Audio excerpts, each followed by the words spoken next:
इनेलो नेता अभय चौटाला इन दिनों अलग अलग विधानसभा क्षेत्र में जाकर कार्यकर्ताओं के साथ बैठक कर रहे हैं और नए वर्कर्स को पार्टी में शामिल कर रहे हैं।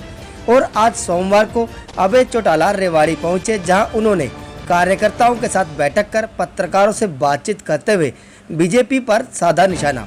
अभय चौटाला ने बड़ौदा उपचुनाव को लेकर ये तक कह दिया कि बीजेपी टक्कर में नहीं है, बड़ौदा चुनाव में मुकाबला कांग्रेस और इनेलो के बीच होगा। उन्होंने कहा कि बीजेपी राज से जनता परेशान है और लॉकडाउन के दौरान बीजेपी कई ऐसी योजनाएं लेकर आई जो किसानों को लूटने वाली हैं। उन्होंने कहा कि मुख्यमंत्री को खुद तो कोरोना से इतना डर लगता है कि वो पीपीई किट पहनकर जनता के बीच जाते हैं, जबकि जनता के लिए मास्क तक की व्यवस्था नहीं की।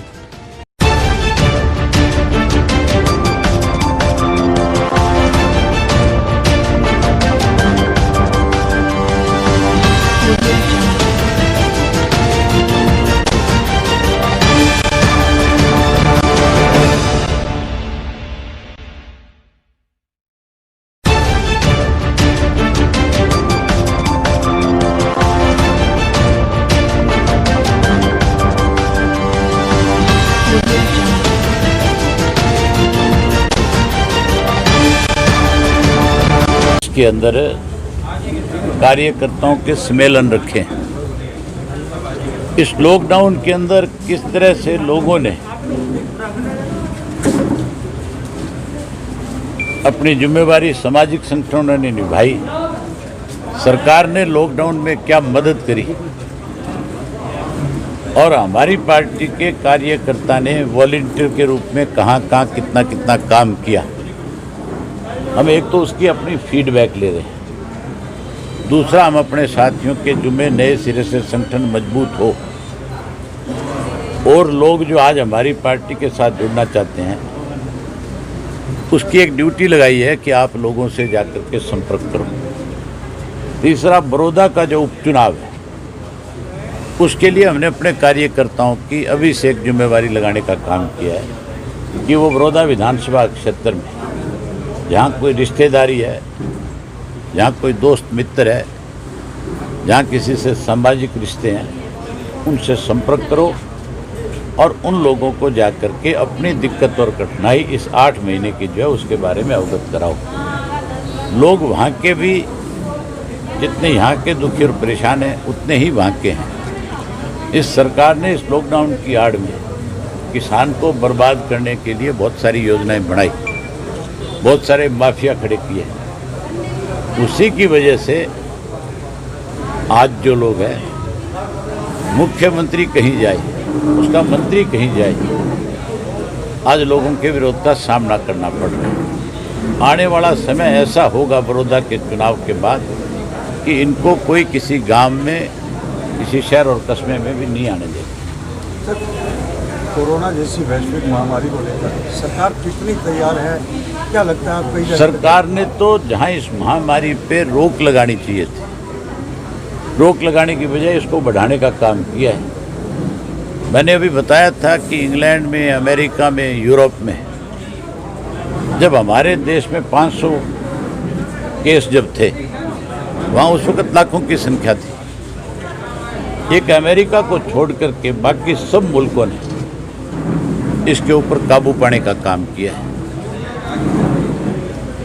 अमेरिका में तो आज भी केस बढ़ रहे हैं, लेकिन बढ़ वो इसलिए रहे हैं वहाँ पे कि वहाँ टेस्टिंग जो है, मेरी आज ही यूएसए में किसी से बात हो रही थी, वहाँ पे तो सड़क के ऊपर जो हाईवेज हैं जहाँ से लोग गुजरते हैं, वहाँ डॉक्टरों की टीम खड़ी कर दी, मॉल जो है उनके आगे टीम खड़ी कर दी। जहाँ कोई भीड़ भाड़ वाला इलाका जो रहा है वहाँ उन्होंने अपने डॉक्टरों को टेस्टिंग किट दे करके खड़ा कर दिया। वहाँ तो रोजाना लाखों लोगों की टेस्टिंग हो रही है, इसलिए मरीजों की संख्या बढ़ रही है। हमारे यहाँ तो टेस्टिंग तो है ही नहीं। अगर टेस्टिंग पूर्ण रूप से हो तो फिर मुझे लगता है कि हमारे यहाँ पे इतने ज़्यादा केस होंगे कि हम इस दुनिया में सबसे ज़्यादा बड़ी संख्या में हमारे यहाँ लोग इससे पीड़ित मिलेंगे। सरकार ने इसका कोई उपाय करने की बजाय हाथ नहीं खड़े किए कि हमारे पास कोई मेडिसिन नहीं है। सरकार ने ये नहीं कहा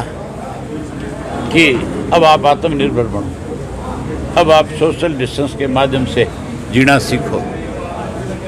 हमारे मुख्यमंत्री बड़ौदा विधानसभा क्षेत्र में जाकर के आए एक दिन। उस दिन की मैंने उनकी फोटो देखी, बड़ी हैरानी की बात है। मुख्यमंत्री पीपी किट पहन करके लोगों के बीच में गया। मुख्यमंत्री को अपनी तो चिंता है, खुद के लिए तो पीपी किट आ गई। और जो लोग आज बाजारों में धक्के खा रहे हैं, जिनको मास्क तक भी सरकार ने उपलब्ध नहीं कराया, क्या ये सरकार की जिम्मेवारी नहीं है? कोई बच्चा अगर किसी ने मास्क, बड़े बुजुर्ग ने, बच्चे ने नहीं लगा रखा, जिसको उपलब्ध ही नहीं हुआ, जिसको मिला ही नहीं कहीं से, वो अगर वो अगर कहीं जाता है बाजार में तो पुलिस वाला उसको 2 रुपये का मास्क देने की बजाय 500 रुपये का चालान करता है। ये तो इस महामारी में भी मास्क के नाम के ऊपर भी लोगों को लूटने का काम कर रहे हैं। आज भी कह रहे हैं कि हमारे पास मेडिसिन नहीं है। जब इलाज ही नहीं है, मेडिसिन नहीं है, तो फिर हॉस्पिटलों में बेड किस लिए लगा रखे? जब ये कहते हैं कि हमारे पास इलाज नहीं है, तो फिर किस लिए बेड लगाए हैं? सारी चीज़ों पे रोजाना नया नया झूठ बोल करके हर बात को दबाने की कोशिश है। तो उपचुनाव में किससे मुकाबला मानते हैं?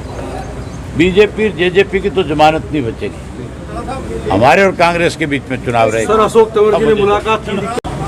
कांटेक्ट में और बहुत सारे लोग हैं और सब लोग जो है समय का इंतजार कर रहे हैं। आप बड़ौदा के उपचुनाव का नतीजा आने दो, फिर मिलेंगे, फिर आपको बताएंगे। घर वापसी का एक आपका अभियान आप चलाएंगे क्या? घर वापसी की एक बात आप कर रहे हैं।